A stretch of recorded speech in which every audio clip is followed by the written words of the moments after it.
ईमानदार मिठाई वाला। एक गांव में महेश नाम का एक हलवाई रहता था। उसकी दुकान दूर दूर तक मशहूर थी। आसपास के सभी गांव वाले महेश की दुकान से ही मिठाई लेते थे। भाई मजा आ गया, क्या लजीज रबड़ी है। ये लड्डू भी लीजिए, शुद्ध देसी घी के हैं, आज ही बनकर आए हैं। लाओ भाई लाओ, 1 किलो लड्डू भी पैक कर दो। महेश का एक बेटा था रवि। रवि ने पढ़ाई छोड़ दी थी और वो दिन भर घर में ही बैठा रहता था।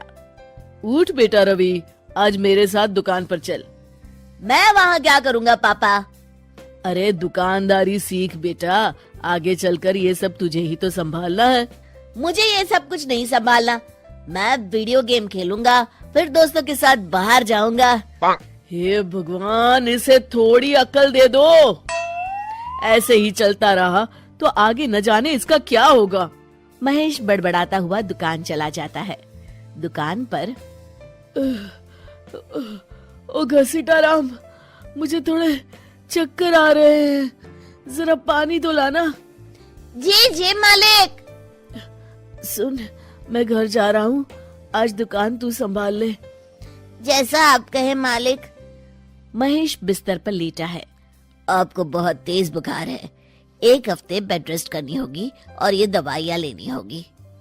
हाय राम, ये क्या हो गया आपको? मैं तो 1 हफ्ते में ठीक हो जाऊंगा, पर दुकान कौन संभालेगा? आप फिक्र ना कीजिए जी, मैं रवि को समझाकर दुकान भेज दूंगी। आप बस जल्दी से अच्छे हो जाइए जी। अगले दिन रवि दुकान पर पहुंचता है। आइए आइए मालिक, मैं आप ही का इंतजार कर रहा था। क्यों? ये मेरी दुकान है, मैं जब जी चाहे आऊँ।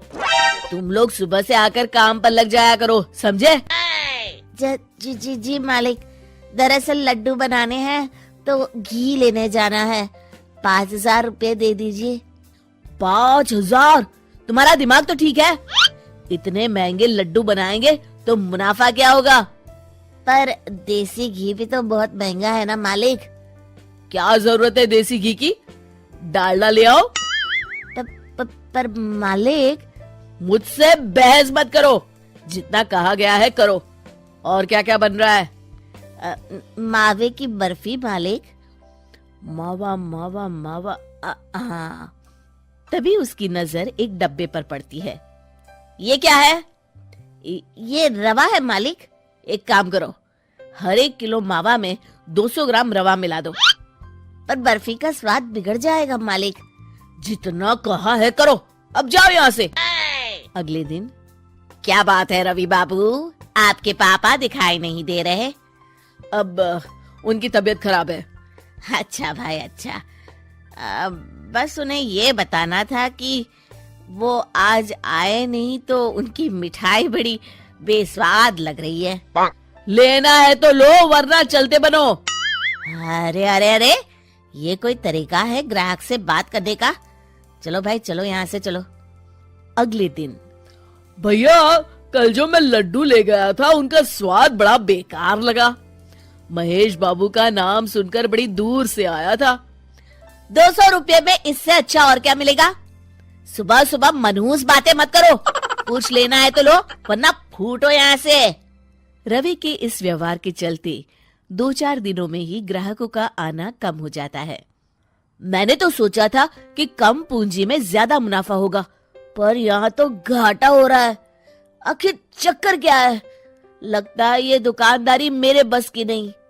महेश ठीक होकर दुकान लौटता है तो घसीटाराम उसे सब कुछ बताता है। हे भगवान, इसने तो मेरी सालों की मेहनत पर पानी फेर दिया। अब क्या करेंगे मालिक? कुछ नहीं, सबसे पहले तुम पहले की तरह शुद्ध और अच्छी मिठाइयाँ बनाओ और मुझे गांव के उन सब लोगों के नाम बताओ जिनसे रवि ने बदतमीजी की।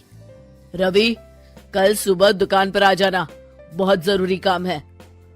मुझे नहीं आना, मैंने 1 हफ्ता दुकान संभाल ली है, अब संभालो आप। दुकान तो तूने जैसे तैसे संभाल ली, पर सीखा कुछ नहीं। कल तुझे बहुत जरूरी सीख देनी है। रवि पैर पटकता हुआ बाहर चला जाता है। अगले दिन। ये ले ताजी शुद्ध मिठाइयाँ। मैं इतनी मिठाइयों का क्या करूं? इन्हें उन सब के घर देकर आओ जिनसे तुमने बदतमीजी की, और साथ में माफी भी मांग लेना। अरे पर मैंने तो सिर्फ उन्हें। बेटा, घर आया मेहमान और दुकान पर आया ग्राहक भगवान के समान होता है।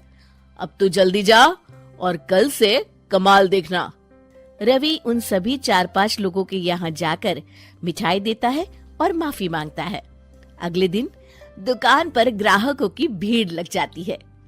मान गए महेश बाबू, आपने तो आते ही घर तक मिठाई भिजवा दी। बस मेरे बेटे की गुस्ताखी को माफ कर देना भाई, उसमें अब तक बचपना है। हाँ हाँ, आपके लड्डू के बदले हर चीज की माफी है। भाई आज तो मेरे पड़ोसी भी आपकी उदारता देख के दंग रह गए। इतनी बड़ी दुकान के मालिक का बेटा घर तक माफी मांगने आया। भाई रिश्ते निभाना तो कहीं आपसे सीख है। बस आप लोगों की दया है। ताजी रसमलाई आई है, लेंगे आप? हाँ भाई हाँ, 200 ग्राम पैक कर दो। शिक्षा, सफलता पाने के लिए ईमानदार और विनम्र होना बहुत जरूरी है।